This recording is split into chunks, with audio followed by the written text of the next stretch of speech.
Hello friends, नमस्कार। मैं आशीष कुमार आपके अपने प्यारे से YouTube channel sunrise rail update में आपसे लोग का हार्दिक स्वागत करता हूं। फ्रेंड्स, आज आप लोग के बीच में मैं जो अभी फ़िलहाल में रेलवे ग्रुप डी का भर्ती आ चुका है, जो 23 तारीख से फॉर्म ऑनलाइन शुरू हो गए हैं।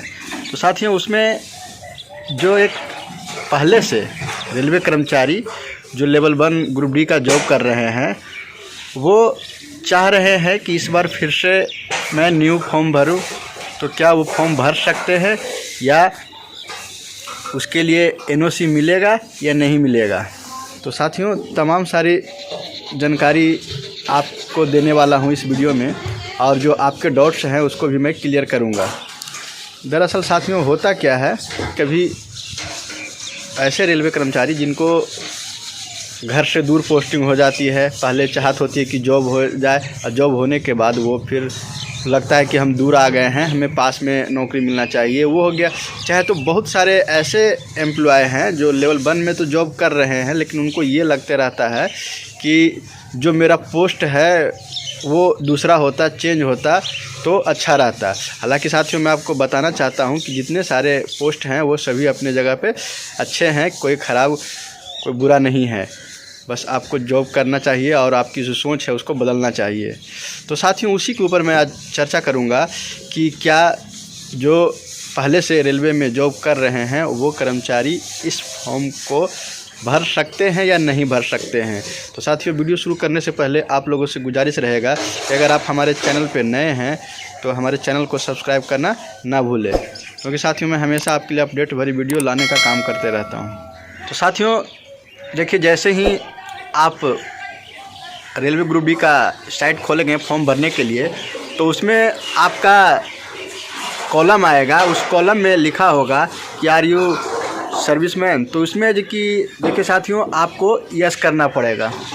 अगर यस नहीं करते हैं तो भी आप जब ज्वाइन करने जाएंगे डीवी के समय या किसी समय, तो रेलवे को पता चल जाएगा कि आप पहले से सर्विस में हैं, पहले से जॉब में हैं। ये चीज़ को तो आप वहाँ तो झूठ बताएं नहीं, आपको वहाँ पे यस करना पड़ेगा। अब उसके बाद वहाँ पे यस करने के बाद आपका पोस्ट पूछेगा कि जो मतलब आप किस में हैं, लेवल 1 में, तो वहाँ से स्टेबलमेंट ग्रुप डी है जो कि आपको भरना पड़ेगा। उसके बाद साथियों आपका डिटेल्स मांगेगा कि जहाँ पे आप जॉब करते हैं उसका डिटेल दीजिए, किस जोन में करते हैं, किस डिवीज़न में करते हैं, वो सारी डिटेल उसको आपको भरना पड़ेगा। फिर उसके बाद कहेगा आर यू श्योर एनओसी। तो उसमें अभी आप एनओसी लिए ही नहीं हैं तो आप वहाँ पे नो भरेंगे। नो भरने के बाद साथियों अब होगा क्या कि आप एग्ज़ाम देंगे। अब एग्ज़ाम देंगे साथियों, तो जब आपका एग्ज़ाम में क्लियर हो जाएगा, एग्ज़ाम में क्लियर होने के बाद आपका जो डीवी के समय, मेडिकल और डॉक्यूमेंट वेरिफिकेशन के समय आपसे एनओसी मांगा जाएगा, नो ऑब्जेक्शन सर्टिफिकेट। तब साथियों बात ये करते हैं कि क्या हमें एनओसी मिल पाएगा या नहीं मिल पाएगा। तो मैं आपको खुल के बता देना चाहता हूं साथियों कि जो रेलवे है वो same post, same grade pay के लिए कोई भी एनओसी नहीं देगा। सेम और लोअर के लिए, हायर के लिए आपको मिल जाएगा, लेकिन सेम और लोअर के लिए आपको एनओसी नहीं मिलेगा। अब साथियों बात करते हैं कि अगर एनओसी नहीं मिलता है तब फिर कैसे मैं दूसरे रेलवे को ज्वाइन कर सकता हूँ, क्या कर सकता हूँ। देखिए साथियों, वहाँ पे 2 ऑप्शन आपके पास रहेंगे। एक टेक्निकल रिजिग्नेशन होता है, एक सिंपल रिजिग्नेशन होता है, जो नौकरी से त्यागपत्र होता है। तो टेक्निकल रिजिग्नेशन का मतलब होता क्या है कि आपको रेलवे के द्वारा एनओसी मिला हुआ हो, और उसका फ़ायदा ये होता है कि अगर आप जो पहले से इसमें जॉब कर रहे थे, जो आपको उस दूसरे डिवीज़न या दूसरे जोन में आप का जॉब होगा, तो उसमें आपको स्पेयर किया जाएगा। बाकायदा आपका जो छुट्टी रहेगा, जितना लीव वगैरह रहेगा, जितना आपका पीएफ वगैरह जमा होगा, वो सारे के सारे आपको वहाँ पे ट्रांसफ़र कर दिया जाएगा। आपका सर्विस पीरियड को भी ट्रांसफ़र कर दिया जाएगा। तो टेक्निकल रिजिग्नेशन का ये फ़ायदा है, जो कि आपको टेक्निकल रिजिग्नेशन तो आप दे नहीं सकते हैं, क्योंकि आपको तो एनओसी मिलेगा नहीं। तो फिर क्या करना पड़ेगा, आपको नॉर्मल जो सिंपल रिजिग्नेशन है, त्यागपत्र, वो आपको देना पड़ेगा। अब साथियों सिंपल रिजिग्नेशन त्यागपत्र देने में हो सकता है कि आपको कुछ जो ट्रेनिंग वगैरह का है वो फीस भरवाया जा सकता है। हालांकि ग्रुप डी वाले को तो उतना ज़रूरत नहीं है, लेकिन जो भी होगा वो आप उसके लिए नॉर्मल रेजिग्नेशन के लिए आप अप्लाई कर सकते हैं।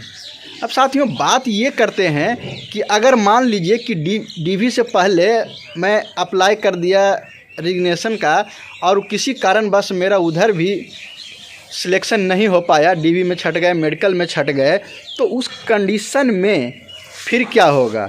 तो साथियों फिर तो आप न घर का रह जाएंगे न घाट का रह जाएंगे, दोनों तरफ से आपका चला जाएगा।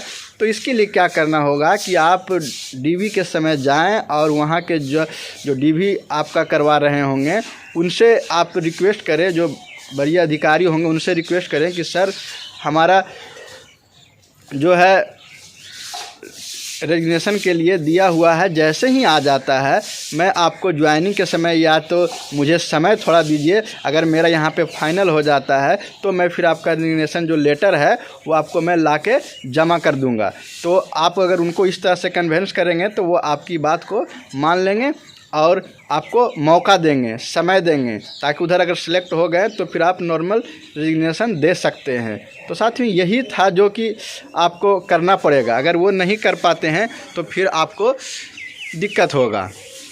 तो सबसे पहले तो अब आपका समस्या था कि क्या मैं दे सकता हूँ या नहीं दे सकता हूँ। तो आपको एनओसी तो नहीं मिलेगा, रेजिग्नेशन सिंपल रेजिग्नेशन देना पड़ेगा, टेक्निकल रेजिग्नेशन आप नहीं दे सकते हैं। ये आपका इस बात को ध्यान में आपको रखना होगा, तभी आप कर सकते हैं। ऐसे साथियों अगर आपका मर्जी है कि दूसरे पोस्ट या दूसरे जगह पे अप्लाई करने के तो कर सकते हैं, लेकिन आपको जो इधर आपका जो सर्विस हुआ और जो आपके पास जमा हुआ पीएफ वगैरह वो आपका बेनिफिट नहीं मिलेगा। और साथियों फिर वहाँ पे जाने के बाद आप उनसे बताइएगा कि मैं पहले से ऑलरेडी सर्विस में हूँ, तो आपका जो एनपीएस है वो उस पर ट्रांसफ़र कर दिया जाएगा, दूसरा नहीं करेंगे। और उसके बाद फिर आपको जो है जो HRMS है वहाँ से जो कि उसको है जो कि अथी करवा लीजिएगा, अनजनरेट करवा लीजिएगा। उसके बाद है जी कि आप दूसरे जहाँ पे जाएंगे तो वहाँ पे आपको फिर नया जनरेट हो जाएगा। तो साथियों यही था एक महत्वपूर्ण जानकारी जो बहुत सारे हमारे व्यूवर के द्वारा पूछे जा रहे थे कि सर क्या मैं रेलवे ग्रुप डी में जॉब कर रहा हूँ तो क्या फिर से मैं फॉर्म को भर सकता हूँ या नहीं भर सकता हूँ। तो तमाम सारी जानकारी मैं इस वीडियो में मैं आपको दे चुका हूँ। तो उम्मीद करता हूँ कि आप लोग इस वीडियो से परिपूर्ण हो गए होंगे, समझ में आ गया होगा कि करना क्या है। तो अगर ऐसा है तो एक हमारे वीडियो के लिए एक लाइक कीजिएगा और चैनल को भी सब्सक्राइब कर लिया। तो मिलते हैं साथियों नेक्स्ट अपडेट भरे वीडियो में, तब तक वंदे मातरम, जय हिंद।